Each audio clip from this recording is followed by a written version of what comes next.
Good evening. Ira Epstein of Linn & Associates with your SPDR ETF wrap-up, and this is for Wednesday, October 28th, 2020. All right. We were expecting volatility to come in the markets. You've got a confluence of just so much going on. You have the elections that are now, 5 days away, 6 days away from us. We lost the COVID relief bill with Congress. They're gone. They're gone home to do whatever. And we have new outbreaks of COVID in a very serious manner. Europe especially, where tonight both the German Chancellor Merkel and French President Macron have declared shutdowns. So when I'm saying shutdowns, they're going back to what they were. Forget the restaurants, they're gone. Theaters gone. Plays gone. It's one thing after the other. They're modifying it. They're letting children go to school. I don't know if there's going to be age restrictions. One of them is only allowing you, they want you out no more than an hour a day for exercise. And these shutdowns are going to last about 3 to 4 weeks. So they are biting the bullet. Now here's what you should get nervous about. They're typically, from what I saw in the early spring, about 3 weeks ahead of us before we get hit hard, and we're already getting hit hard. So maybe that timeline is going to move quicker towards us, but worse is yet to come. I live in a city where come Friday, these shut-ins are happening. So you could forget going to a business office, riding public transportation, no restaurants, nowhere to go anyways. Stores probably going to go back to limited hours in different areas. And if it picks up, the city will put even more restrictions on. We've all been there, done that, but you know there's going to be the hoarding of the food and different supplies. That's coming. So today there was a sea of red behind us as this hit. The yen was up. The other market that was up, TLT, safe haven place. That's simple. Let's look at the chart. When I look at XLK, and remember how we do this each time for you, we'll take a chart and we'll dissect it starting with a daily chart and look to see what we've got and add some layers to it. It's not all the layers I do in my subscriber video, which is a paid for video, but this gives you an idea. These were gaps in charts. Gaps in charts often get filled. I bring it out with you because you left one today with the marketplace. It won't take very much to get through today's high and fill that gap. So that's what I'm looking for to happen. I don't think it'll be left on the chart by any imagination. The trend has been down. You didn't need today to see that. You've had a pattern with the swing line study, which is unique to the charting services we have here. I wrote this study. I put it in everything that I have to deal with, my charting course, the different vehicles we have that you can use for charts at our company. And you've got lower high peaks, lower lows. That's the definition of a downtrend. So to break that, you'd have to get back over this high right here of 118.76.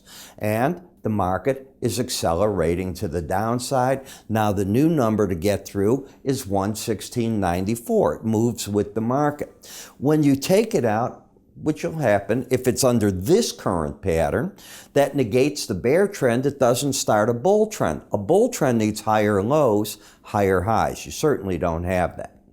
I filter this with moving averages. So I put on for you 3 different averages. For my subscribers in my videos, there's more. And there aren't a lot more.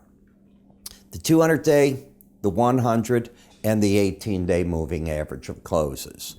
Some of you use 50-day. I put that in my other one, and I have one that I don't even discuss here that to me is it's as important as the 18. It's my number 2 average, and it's very important for getting into a market. Got it? Well, on this one, you just hit the 100-day average. In stock indices, in stock ETFs, and stock spiders, a lot of traders that are longer term traders like to come in at key moving averages if they have a general bullish bias in the market.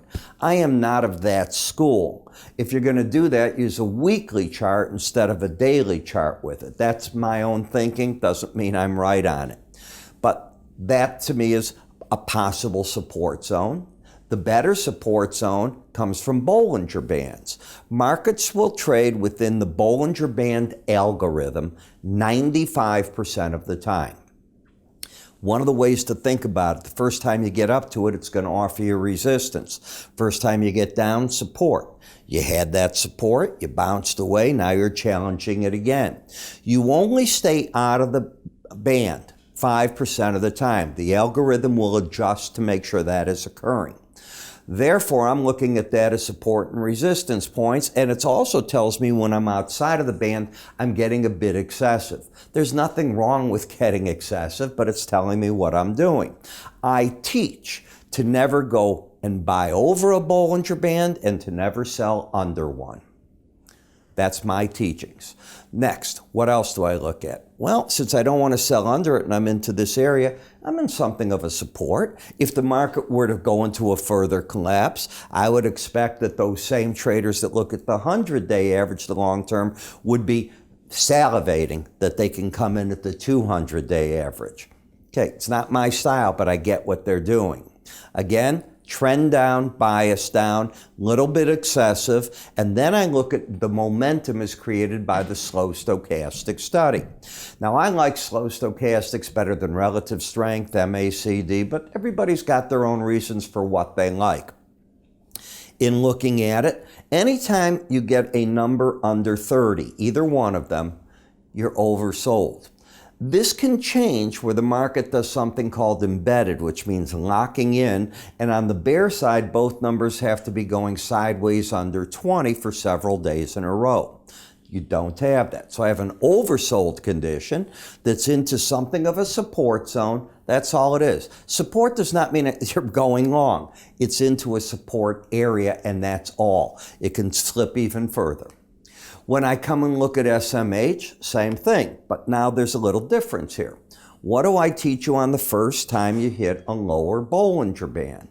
The first time you hit it upside, downside, I think the market's going to have the smart, quote unquote, money, the smart guys, say, okay, first time we hit that, we stay within it 95% of the time getting out of it. It's an area where we take some of our positions off. Now, I've made the bold assumption that to get down to that, you already have the bias down. So let's discuss bias. The 18-day average is the line in the sand. When the market is over it, automatically I have upside bias. Under it, I have downside. It filters my swing line. So if the swing line's in a bear phase, I want the market under that number to be considering short sales. Got it? First challenge of the Bollinger Band, so long, thank you for the money, and I'll look elsewhere, especially if you're oversold. That changes if you're embedded, but don't have an embedded chart here.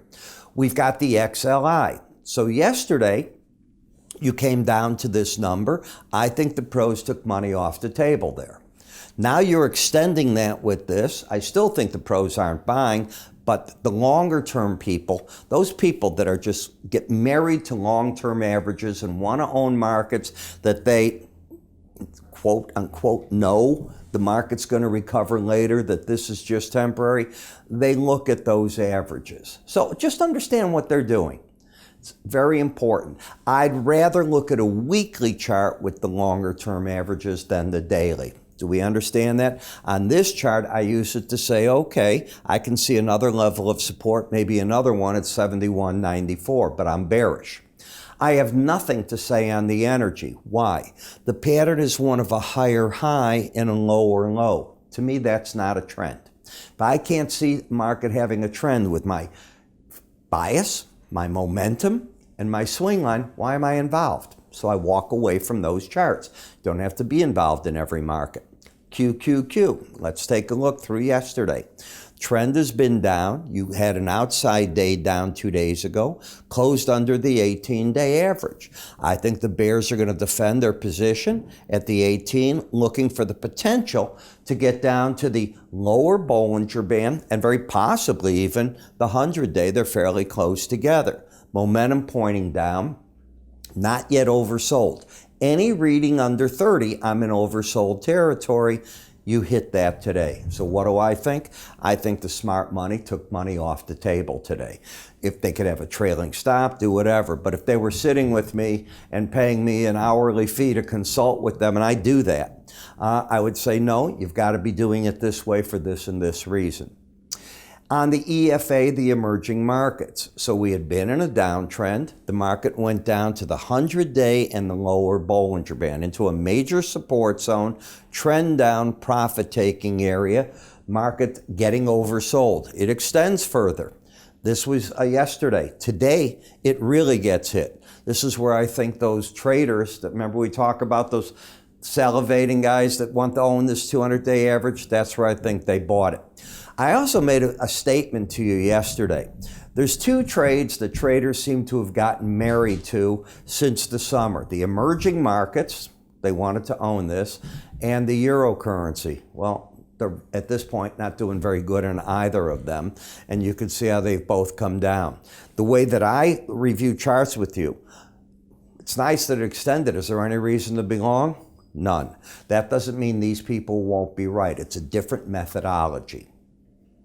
Gold, you're in this sideways action. Now, we were just talking yesterday, for the first time this market had thrown out higher lows, higher highs. The futures did not, and I think I was clear on that. But this was the first buy we had. What else did I tell you? I said whenever you're in a pipe, this narrowness like you get, be careful. What often happens in pipes, the market spins itself and hurts you. So, which way did it go today? Breaks out to the downside. We'll see if you get the follow through. It's not a trend. You have a higher high, lower low, right into the Bollinger Band support.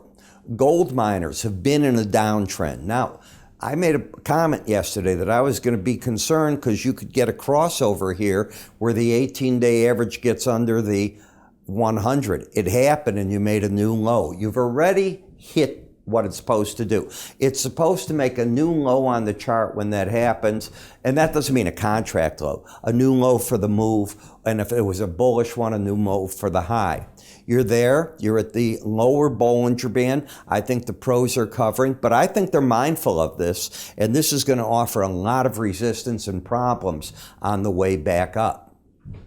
In TLT, where's the resistance on the chart? Look at your 200-day.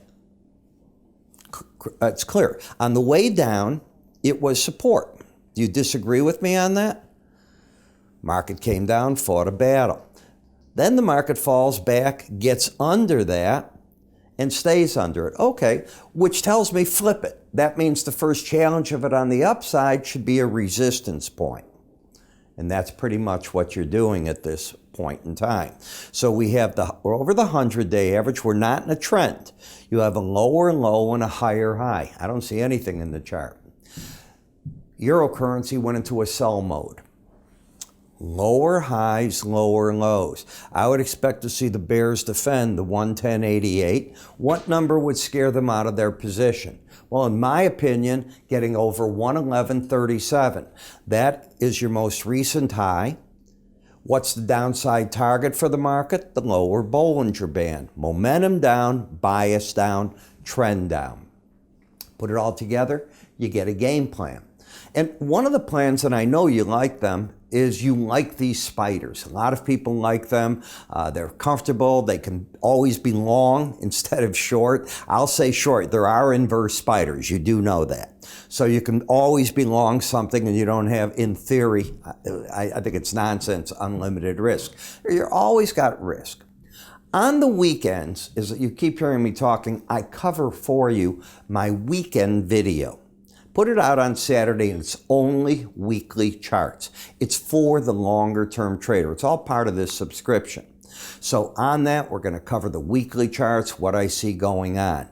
We give you software so that you can view this on your desktop, and of course, you're always welcome on our website to go in. For those of you that get our full feature research, which includes also the charting software that we have away from the mobile apps, and we have great mobile apps. We have them for guys my age where you can actually read what's going on there versus these other. I don't need to carry around a phone this big. I can look at it all on a regular size phone and see what's going on and read the chart action. So we include that. I use push notification for your mobile phone as well. And on that notification, when I put out my research, you get a push. It's not a text message, it's push. Why? It's free to you. These are the different markets that I'm covering right now. And it's a whole array of them. You can see this. I'm adding to them. My typical video lasts probably 15 to 25 minutes, depends how fast I go through it. I break everything down into these categories. So you, on our website, if you look at them, you can pull a scroll bar. Let's assume you just want the energies. It's going to light up in big words, energies. When you get there, you're going to see the different sections you're going to. Instead of each name of the chart, each section. And when you get there, let go. It's playing for you in that section. People seem to love that. The cost, $8.95 for 30 days. Think of it. I'm putting out 6 of these a week for you for $8.95. You can decide after that, do you want to go month to month? And we're going to have a 1-year subscription coming up now too. You can always go to our website under the word research. That's where you'd sign up for it. If you'd like a free trial and you haven't tried one, you're welcome to do that. Go to the free trial area on our website. With that, I'm Ira Epstein. I'm going to get a good night's sleep, be up at 3 in the morning watching all the action, but we're already seeing some short covering in early evening trade in the future side. You have a good day.